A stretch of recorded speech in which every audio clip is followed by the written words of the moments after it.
Welcome to Unveiling the Darkness, the twisted saga of Robert Charles Browne. Heather Church was a young, vibrant woman with her whole life ahead of her.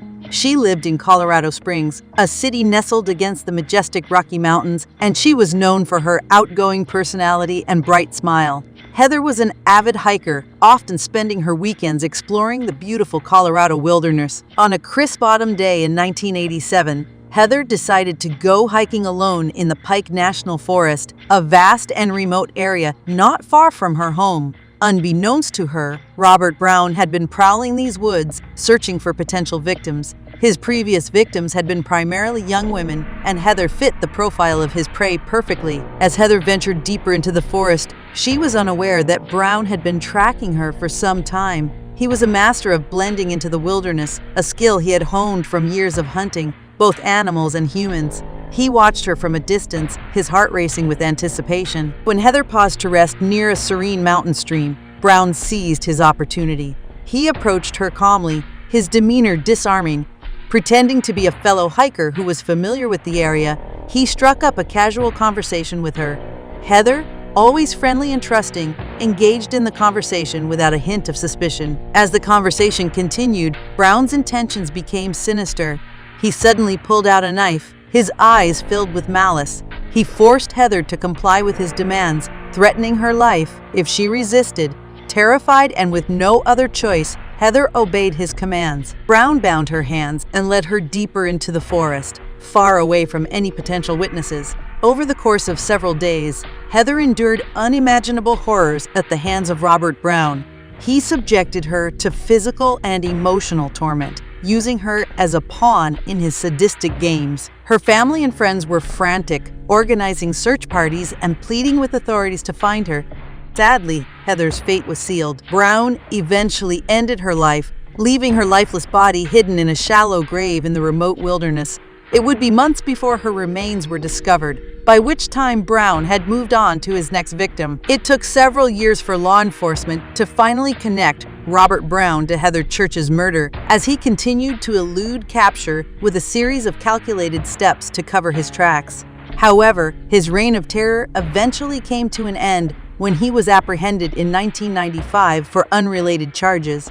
Browne's capture allowed investigators to piece together the puzzle of his heinous crimes, including the abduction and murder of Heather Church. In 2006, he confessed to his involvement in her death, along with several other murders, revealing the chilling details of his crimes. Robert Charles Browne, born on October 31, 1952, in Coushatta, Louisiana, was an American serial killer whose crimes shocked the nation. Raised in a seemingly ordinary family, Browne's early years gave no indication of the monstrous path he would eventually tread. However, beneath the facade of normalcy, Browne harbored a deep-seated darkness that would manifest in horrifying ways. Browne's childhood was marked by instability. His parents' tumultuous marriage and frequent moves created a chaotic environment, leading to a difficult upbringing. As a young boy, Browne exhibited troubling behavior, including animal cruelty and a fascination with fire. These early signs of antisocial tendencies hinted at the darkness within him. By the time he reached adolescence, Browne's behavior had escalated. He became involved in criminal activities, including theft and vandalism, which eventually led to his first encounter with the justice system. Despite these red flags, Browne managed to maintain a facade of normalcy, concealing his darker urges from those around him. In his late teens, Browne enlisted in the U.S. Navy, where he served from 1969 to 1973. During this time, he gained valuable skills in survival, evasion, and escape, which would later aid him in eluding law enforcement. After his military service, Browne's criminal activities escalated, and he became involved in drugs and various illegal enterprises. Browne's true nature was revealed in the late 1970s when he began a spree of brutal murders. His victims were primarily young women, often with troubled backgrounds, making them vulnerable targets. Browne's modus operandi involved gaining the trust of his victims before subjecting them to unspeakable horrors. He would then dispose of their bodies in remote locations, making it challenging for law enforcement to connect the crimes. Over the years, Browne's killing sprees spanned multiple states, leaving a trail of fear and despair in his wake. His ability to blend in with society, coupled with his cunning and manipulative nature, allowed him to evade capture for years. Despite occasional encounters with the law, Browne managed to avoid suspicion and continued his murderous rampage. Browne's crimes finally caught up with him in 1995 when he was arrested for unrelated charges. While in custody, he began to confess to his crimes, providing chilling details of the murders he had committed. His confessions shocked investigators, revealing the extent of his depravity. In 2006, Browne pleaded guilty to 2 murders and was subsequently sentenced to life in prison. During his time behind bars, he continued to cooperate with authorities, providing information about additional victims in an attempt to bring closure to the families affected by his crimes. Robert Charles Browne, the serial killer who terrorized multiple states with his gruesome crimes, had several interesting and chilling facts associated with his life and criminal activities. Browne served in the U.S. Navy from 1969 to 1973. His time in the Navy provided him with valuable skills in survival, evasion, and escape, which he would later use to elude law enforcement during his criminal activities. Browne had a history of criminal behavior dating back to his adolescence.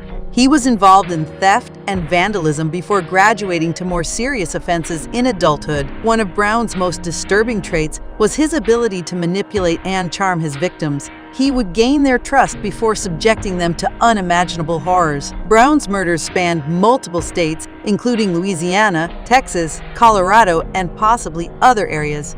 His nomadic lifestyle and willingness to move frequently made it difficult for law enforcement to connect his crimes. Despite his criminal activities and violent tendencies, Browne managed to maintain a facade of normalcy. He was married multiple times, had children, and even held down jobs, all while leading a double life as a serial killer. While in custody, Browne cooperated with authorities and provided detailed confessions of his crimes. His willingness to share information about his victims was an attempt to bring closure to the families affected by his actions. Browne's crimes went undetected for many years, and he managed to evade capture until 1995 when he was arrested for unrelated charges. This long period of eluding the authorities allowed him to continue his killing spree. In 2006, Robert Browne pleaded guilty to 2 murders and was sentenced to life in prison. He remains incarcerated, serving his life sentences without the possibility of parole. Browne's name is synonymous with fear and the darkest depths of human depravity. His crimes continue to be the subject of fascination and horror, serving as a reminder of the capacity for evil that can exist within seemingly ordinary individuals. Browne's cooperation with law enforcement provided some closure to the families of his victims, as they finally learned the fate of their loved ones and could lay them to rest. However, the scars left by his crimes continue to linger in the lives of those affected. Thank you for exploring the chilling world of Robert Charles Browne with us.